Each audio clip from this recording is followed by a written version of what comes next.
دسمبر 2009 کی رات نوشنکی میں مظہر خان کے گھر پر 7 نقاب پوش افراد بندوق اٹھائے داخل ہوتے ہیں۔ انہوں نے دروازہ توڑا، ہوائی فائرنگ کی اور 21 سالہ مظہر خان اور 26 سالہ عبدالرسول کو آنکھوں پر پٹی باندھ کر اٹھا لیا۔ عبدالرسول تو 1.5 ماہ بعد رہا ہو گیا، لیکن مظہر خان آج تک لاپتہ ہے۔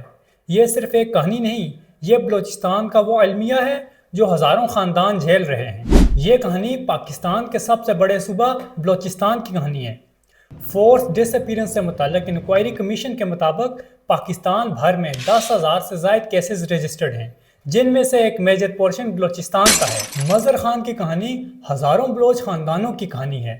خاندان سے اس وقت 3 لوگ جبری گمشدگی کا شکار ہیں۔ میرا بھائی اور میرے 2 کزنز ہیں۔ آصف بلوچ میرا بھائی ہے اور رشید اور سلمان میرے کزنز ہیں جو کئی سالوں سے جبری گمشدہ ہیں۔ میرے بھائی آصف اور کزن رشید کو 31 اگست 2018 کو پکنک مناتے ہوئے حراست میں لیا گیا اور ان کی گرفتاری ضائع ہوئی CTD اور فورسز کے نام سے، لیکن اس کے بعد سے 7 سالوں سے ریاستی اداروں نے یہ نہ ثابت کر پائے اور نہ ہی ہمیں بتایا گیا کہ وہ کہاں اور کس حال میں ہیں۔ ان کا جرم بھی ہمیں نہیں بتایا گیا۔ ہم کئی سالوں سے عدالتوں کے کمیشنوں کے چکر کاٹتے آ رہے ہیں، لیکن آج تک ہمارے بھائیوں کے حوالے سے ہمیں کچھ بھی نہیں پتہ چلا۔ ہر گمشدہ شخص کے پیچھے ایک ٹوٹا ہوا خاندان ہے۔ میرا نام شاہ بی بی ہے۔ میرا بیٹا 1 سال قبل لاپتہ ہو گیا ہے، اس لیے میں نے کوئٹہ میں بلوچستان میں پٹیشن دائر کی عدالتوں کے ٹوکرے کاکا کے اور باقی اداروں کے اور مختلف مسنگ پرسن کے احتجاج ریکارڈ کروایا، مگر کوئی انصاف نہیں ملا۔ اب ہم لوگ یہاں آئے ہیں کہ پاکستان کا دارالحکومت اسلام آباد ہے، یہاں سب سے بڑی عدالت سپریم کورٹ ہے، اور اس کے علاوہ مختلف تنظیمیں، عالمی اداروں کی تنظیمیں اور انسانی حقوق کی اور باقی مختلف تنظیموں کے عہدیدار یہاں ہیں۔ فورسز نے ہمیں گھیرے میں لیا ہے اور اس لیے ہمیں یہاں کچھ انصاف نہیں دکھائی دے رہا ہے۔ عبدالرسول کی رہائی ہوئی، لیکن مظہر خان کے خاندان کو آج تک کوئی جواب نہیں ملا۔ Voice for Baloch missing person کے اکارڈنگ بلوچستان سے 7,000 سے زائد افراد لاپتہ ہیں۔ شاہ بی بی کی طرح فاتح بھی اپنے شوہر کی واپسی کے لیے 6 سال سے لڑ رہی ہیں۔ ہیومن رائٹس واچ کی 2023 کی رپورٹ کے مطابق گمشدہ افراد کے خاندان معاشی مشکلات کا شکار ہیں۔ اگر ایک ملک کا جوڈیشل سسٹم اپنے سٹیزن کو پروٹیکٹ نہ کر سکے اور انصاف نہ فراہم کر سکے تو ڈیفینیٹلی یہ عدالتی نظام پر سوالیہ نشان ہے۔ مظہر خان کے خاندان نے بلوچستان ہائی کورٹ میں درخواست دائر کی، لیکن پولیس نے اسے صرف مسنگ پرسن کا کیس قرار دیا۔ ایمان، جیسا کہ ہمیں پتہ ہے آپ جو ہے وہ جبری گمشدگی کے حوالے سے کیسز کو بڑے عرصے سے فالو اپ کر رہی ہیں، ان کو دیکھ رہی ہیں اور عدالتوں تک بھی لے کے جا رہی ہیں۔ آپ سب سے پہلے مجھے یہ بتائیں کہ یہ جو بلوچ جبری گمشدگی ہے، اس کے اب تک آپ نے کتنے کیسز لڑے ہیں؟ یہ کتنے کیسز آپ کے جو ہے وہ علم میں؟ دیکھیں، ہزاروں کیسز ہیں جو میں نے خود شاید نہیں کیے ہوں گے، لیکن جن کا علم ہے، کیونکہ کچھ کیسز ہیں جو رپورٹ ہوتے ہیں، ڈاکیومنٹ ہوتے ہیں جبری گمشدگیوں کے کمیشن میں۔ Voice for Baloch missing persons ہیں، ماما غدیر ہیں، سمیدین بلوچ ہیں جو ان کیسز کو ڈاکیومنٹ کرتے ہیں۔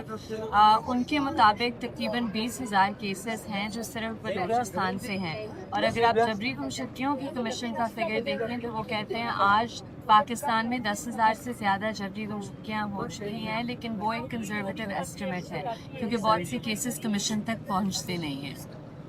اچھا، اس کے علاوہ یہ بتائیں کہ ابھی تک آپ کو سب سے بڑی قانونی رکاوٹ جو ہے وہ کیا آئی ہے جب آپ عدالتوں میں گئی ہیں ان کیسز کو لے کے؟